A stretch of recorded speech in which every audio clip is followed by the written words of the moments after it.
Okay, time to make another stab at the Lotus Esprit Exhaust leaks. I've done this many times, haven't been able to get them right yet.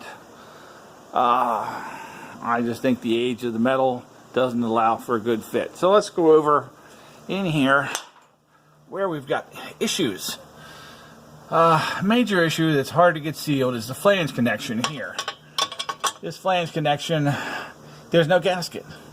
It's supposed to be metal to metal, and with the age of the metal in the pits, it's very difficult to get that to seal. Next, we have here. There's a metal gasket in there. Oops, sorry. There's a metal gasket in there that tends to, it just doesn't seem to seal. I've tried a couple different tricks that other mechanics have said, try it. Doesn't work. I think I'm on my 4th gasket in there now since we've owned the car, and it's been 10 years, but lately it's been 2 gaskets in the last 2 years, so that's just a little too much. Next is we'll shoot through here to this guy. Let's see if I can get a better shot right here.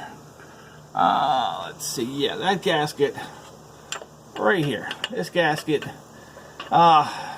that's tough there right now anyway, so that's what I'm doing. Those are the 3 main gaskets are leaking. How did I find that out? Well, I've got this device back here. See that can? It puts out smoke.